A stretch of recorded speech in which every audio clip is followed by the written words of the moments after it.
Hello, നമ്മൾ ഇന്ന് cheesy pasta in white sauce ആണ് ഉണ്ടാക്കുന്നത്. അപ്പോൾ എല്ലാവരും വീഡിയോ സ്കിപ്പ് ചെയ്യാതെ തന്നെ മുഴുവനായിട്ടും കാണണേ. വീഡിയോ ഇഷ്ടമാവുകയാണെങ്കിൽ ലൈക്ക് ചെയ്യാനും കമൻറ്റ് ചെയ്യാനും പിന്നെ സബ്സ്ക്രൈബ് ചെയ്യാതെ കാണുന്നവരുണ്ടെങ്കിൽ സബ്സ്ക്രൈബ് ചെയ്യാനും മറന്നു പോകരുതേ.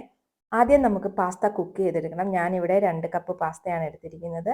ആവശ്യത്തിന് ഉപ്പും അല്പം എണ്ണയും ചേർത്തിട്ട് ബോയിൽ ചെയ്ത വെള്ളത്തിലേക്ക് ഞാൻ പാസ്ത ഇട്ട് കൊടുക്കുന്നുണ്ട്.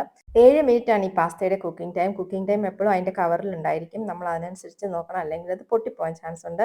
ഇപ്പോൾ കുക്ക് ചെയ്ത് ഞാൻ വാഷ് ചെയ്ത് വെച്ചിട്ടുണ്ട്. വാഷ് ചെയ്യുന്നത് അത് ഓവർ കുക്കായി പോവാതിരിക്കാൻ വേണ്ടിയിട്ടാണ്. ഇനി നമുക്കിതിലേക്ക് ആവശ്യത്തിനുള്ള വെജിറ്റബിൾസ് നോക്കാം. ഞാനിവിടെ ക്യാപ്സിക്കം, ക്യാരറ്റ്, പിന്നെ സവാള ഇത്രയും സാധനങ്ങളാണ് എടുത്തിരിക്കുന്നത്. അത് സ്ക്വയറിൽ കട്ട് ചെയ്ത് വെച്ചിട്ടുണ്ട്. പിന്നെ അല്പം വെളുത്തുള്ളി എടുത്തിട്ടുണ്ട്. 5 മീഡിയം സൈസ് വെളുത്തുള്ളി ചോപ്പ് ചെയ്തതാണത്. സ്വീറ്റ് കോൺസ്, മഷ്റൂംസ് ഒക്കെ ചേർത്ത് വേണമെങ്കിൽ നമുക്ക് ഈ പാസ്ത റെഡിയാക്കി എടുക്കാൻ പറ്റും.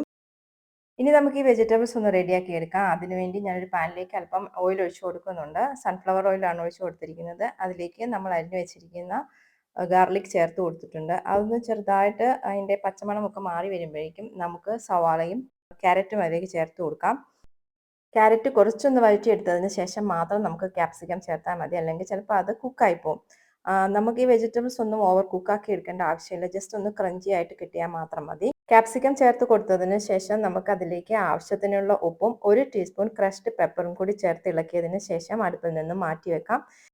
ഇനി നമുക്ക് വൈറ്റ് സോസ് ആണ് റെഡിയാക്കി എടുക്കേണ്ടത്. ഇപ്പോൾ ഞാനൊരു പാൻ അടുപ്പത്ത് വെച്ചിട്ടുണ്ട്. അതിലേക്ക് 2 ടേബിൾ സ്പൂൺ നെയ്യ് ചേർത്ത് കൊടുക്കുന്നുണ്ട്. അതിലേക്ക് 3 ടേബിൾ സ്പൂൺ മൈദപ്പൊടിയും കൂടെ ചേർത്ത് കൊടുത്തിട്ട് നന്നായിട്ടൊന്ന് ഫ്രൈ ആക്കി എടുക്കുന്നുണ്ട്. സാധാരണ ബട്ടറിലാണ് നമ്മൾ ഈ വൈറ്റ് സോസ് ഉണ്ടാക്കിയെടുക്കുന്നത്. നമുക്ക് ഗീയിൽ വേണമെങ്കിലും ചെയ്യാം. ഗീയിൽ ഉണ്ടാക്കുമ്പോൾ കുറച്ചും കൂടെ നല്ലൊരു ഫ്ലേവർ ഉണ്ട്. വൈറ്റ് സോസ് ഉണ്ടാക്കുമ്പോൾ നമ്മളൊരു ലോ ഫ്ലെയിമിൽ വെച്ചിട്ട് വേണം ഉണ്ടാക്കാൻ, അല്ലെങ്കിൽ ചിലപ്പോൾ ഇത് പെട്ടെന്ന് കരിഞ്ഞു പോകാനുള്ള ചാൻസ് ഉണ്ട്. അതുകൊണ്ട് ലോ ഫ്ലെയിമിൽ വെച്ചിട്ട് കുറേ നേരം നന്നായിട്ട് അത് ഇളക്കി നല്ലതായിട്ടൊരു സ്പെഷ്യലായിട്ടുള്ളൊരു സ്മെല്ല് നമുക്ക് കിട്ടും. മൈദയൊക്കെ ഒന്ന് മൂത്ത് വരുമ്പോഴേക്കും അപ്പോഴേക്കും നമ്മൾ അതിലേക്ക് പാൽ ചേർത്ത് കൊടുക്കണം. ഞാനിവിടെ ആദ്യം 1 കപ്പ് പാലാണ് ചേർത്ത് കൊടുക്കുന്നത്. പാൽ ചേർത്ത് കൊടുക്കുമ്പോൾ നമ്മൾ നന്നായിട്ട് ഇളക്കിക്കൊണ്ട് വേണം അത് ചേർത്ത് കൊടുക്കാൻ വേണ്ടിയിട്ട്. കാരണം മൈദ പെട്ടെന്ന് കട്ട കെട്ടി വരുന്നുണ്ട്. ഒരു ഹാൻഡ് വിസ്ക് കൊണ്ട് ഇളക്കുവാണെങ്കിൽ അതായിരിക്കും കൂടുതലായിട്ടും നല്ലത്. ഇപ്പം നമ്മളുടെ മൈദയൊക്കെ കുറച്ചുകൂടി തിക്കായി വന്നിട്ടുണ്ട്. ഇനി നമുക്ക് 1 കപ്പ് മിൽക്കും കൂടെ ആഡ് ചെയ്ത് കൊടുക്കാം. എന്നിട്ട് ഇത് നന്നായിട്ട് ഇളക്കി കട്ടകളൊന്നുമില്ലാതെ ഒരു ക്രീമി ടെക്സ്ചർ ആകുമ്പോഴേക്കും നമുക്കതിലേക്ക് 1 ടീസ്പൂൺ ചില്ലി ഫ്ലേക്സും 1 ടീസ്പൂൺ ക്രഷ്ഡ് പെപ്പറും ചേർത്ത് കൊടുക്കാം. ഒപ്പം തന്നെ ഈ സോസിലേക്ക് ആവശ്യത്തിനുള്ള ഉപ്പും കൂടി ചേർത്തിട്ട് ഇത് നന്നായിട്ടൊന്ന് ഇളക്കി കൊടുക്കാം. ഇത് ഒരു കോട്ടിംഗ് കൺസിസ്റ്റൻസി ആകുമ്പോഴേക്കും നമുക്കതിലേക്ക് നമ്മൾ റെഡിയാക്കി വെച്ചിരിക്കുന്ന വെജിറ്റബിൾസിൻ്റെ മിക്സ് ചേർത്ത് കൊടുക്കാം.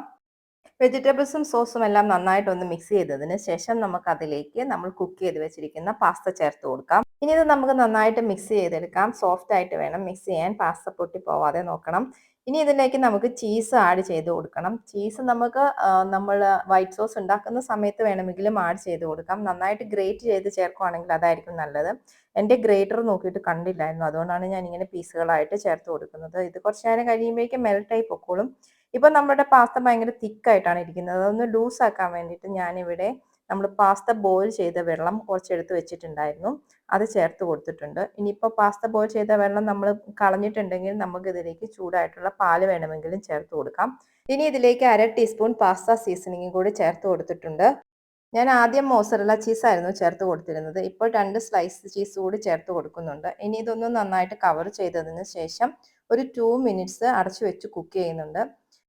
ചീസൊക്കെ നിങ്ങൾക്ക് ഇഷ്ടമുള്ള തരത്തിലുള്ള ചീസുകൾ ചേർത്ത് കൊടുക്കാം. നമ്മുടെ ചീസി യമ്മി പാസ്ത റെഡി ആയിട്ടുണ്ട്. ഈ വീഡിയോ നിങ്ങൾക്ക് ഇഷ്ടമായിട്ടുണ്ടെങ്കിൽ നിങ്ങളും ഒന്ന് ട്രൈ ചെയ്ത് നോക്കണം. അപ്പം നമുക്കിനി അടുത്ത വീഡിയോയിൽ കാണാം. Thank you for watching.